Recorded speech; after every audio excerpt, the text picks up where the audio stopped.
I am continuing in my reading. What I'm doing in this series is to read through the entire standard works of the Church of Jesus Christ of Latter-day Saints. This consists of the Bible, the Book of Mormon, the Doctrine and Covenants, and the Pearl of Great Price.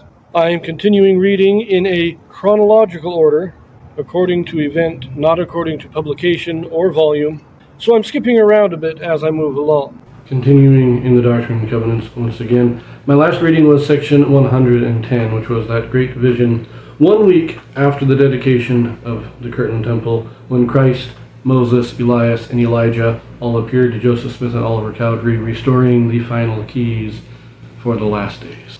Now, section 109, of course, was the dedication, the dedicatory prayer of the Kirtland Temple. Section 110 was this great vision. Now we are moving on. We will be reading section 111, but this is a couple of months later. So section 109, 110 were 1 week apart. Now we're moving several months before we get to section 111. During these months, a lot of stuff is happening. There's a lot of church disciplinary councils. A lot of work is being done. The 12 and the 70 have been spreading out, preaching the gospel. Joseph Smith Sr. and his brother John Smith go out to New York and the eastern states to give patriarchal blessings to all the saints out there. So the church is expanding, the work is expanding, all good things. However, it is also during this time that mob persecution starts to build again. Now, in Clay County, Missouri, we don't have mobs yet. But remember, they moved into Clay County when they were driven from Jackson in the late 1833. It is now spring of 1836. So it is 2.5 years later. The people in Clay County welcomed them in as refugees on the assumption that they would be there only temporarily, thinking that they would be restored to Jackson County. When that does not happen, the people of Clay County are saying, no, you need to leave now. We've done our duty as Christians, taking you in when you had all that trouble, but now it's time for you to move on. And the saints agree. They said, fine, we said we'd only be here temporarily. You're right, we agree, we will leave as soon as we can find a suitable place to go to. Now, I believe this is when they will redo the county lines and make Caldwell County for the saints. And I believe it is, they take Clay County and carve out the northern part of it as Caldwell County. That's what's going on in Missouri. But there are persecutions in other places, notably in Tennessee. Now, in most church history, we read of the persecution that surrounds the centers of the church, and that would be Kirtland and Missouri. But at this time, we have mob persecution forming in Tennessee. It's Warren Parrish, Wilford Woodruff, and David Patton. They are down there on the ministry. They are teaching the people, and a mob of, well, I think they say 200 or 300 people form a covenant to drive the Mormons out. And they are brought to court by a mob of 50 men, consisting of a sheriff, several military officers, and a Methodist priest. But the main members of the mob are criminals and other unsavory characters. And eventually they are told that if they leave peacefully and pay their own way to get out of the area, that they won't be molested, which they do.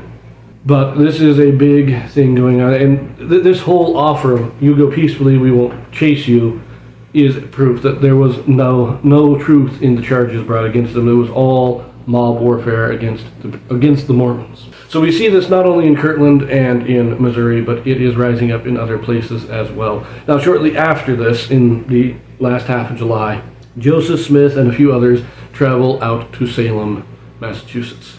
And this is where we will get section 111. But I find it interesting that Joseph Smith mentions that recently in the area of Salem, Massachusetts, the religionists of the area had destroyed a Catholic convent and driven the inhabitants out into the wilderness. So it's not just the saints, it's not just the LDS that are being persecuted at this time.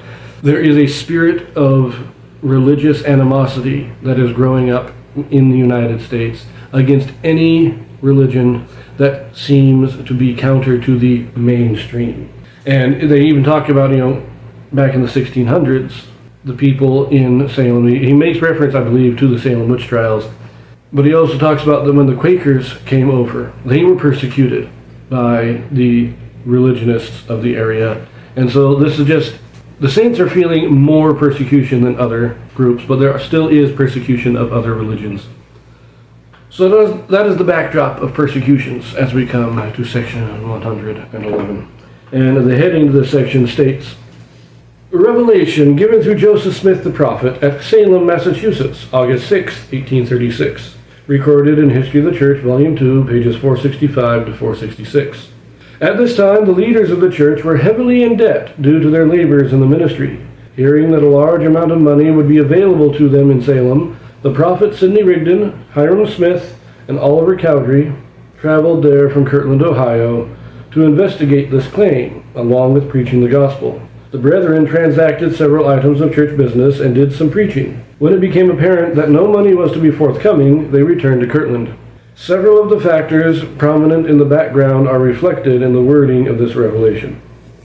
So as it says, they heard that they might receive some money to defer the expenses that had been incurred. Now, they had built the temple. They hadn't like $9,000 was donated, but they had still gone into debt to build the temple as well as to pay the expenses of the ministry. And they were hoping that they could find some way of paying off this debt. It didn't happen. But that's why they're going to Salem. So now let us read section 111. "I, the Lord your God, am not displeased with your coming this journey, notwithstanding your follies. I have much treasure in this city for you, for the benefit of Zion, and many people in this city, whom I will gather out in due time for the benefit of Zion through your instrumentality. Therefore it is expedient that you should form acquaintance with the men of this city, as you shall be led, and as it shall be given you. And it shall come to pass in due time that I will give this city into your hands, and you shall have power over it, insomuch that they shall not discover your secret parts, and its wealth pertaining to gold and silver shall be yours.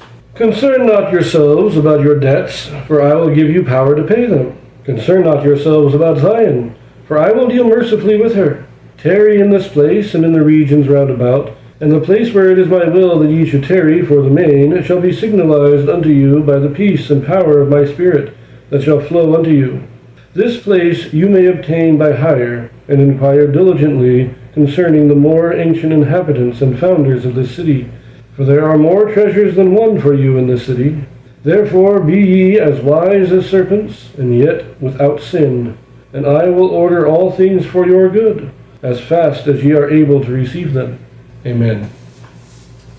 This is a very interesting section in the Doctrine and Covenants. And it's one that critics of the church love to point to, because it says a couple of things, that there's treasure here, and that the city, with all its wealth, will eventually be given to the saints. Well, not the saints, he's talking specifically to the leaders. Now, this never happened. There was never any outpouring of the Spirit in Salem that I'm aware of, and there was never any financial gain to be had here. And so critics of the church will point to it and say, this is obviously a false prophecy. But you'll note that and in at least two places, at the beginning and at the end, God declares that these blessings, that these things will occur in His time when the saints are ready to receive it. Now, apparently, they weren't ready to receive it back in the 1800s. We still aren't ready to receive the treasure God has prepared in the city of Salem. Now, there have been some success in the missionary work. Many people from Salem have, over the years, received the gospel. This great treasure that is alluded to here, there's no point that we can say that this is when it was fulfilled. But we can say that it will be fulfilled. God has promised it. It has not yet been fulfilled. That is very true. But it will be. God did not say that, by 1840 you will receive this. No, He said, in my time, when you are able to receive it, there is treasure here. Now, I do think also that Salem, Massachusetts, it says to inquire after the more ancient settlers.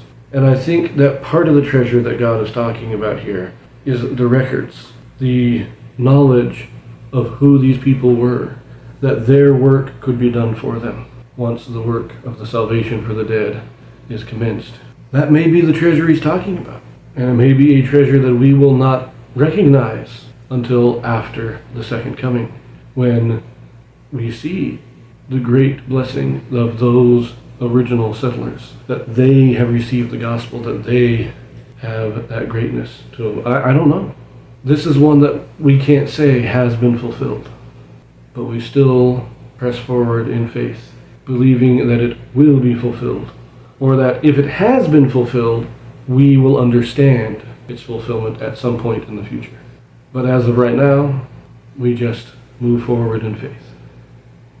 Now I'm going to leave this here. Our next reading will be in section 112.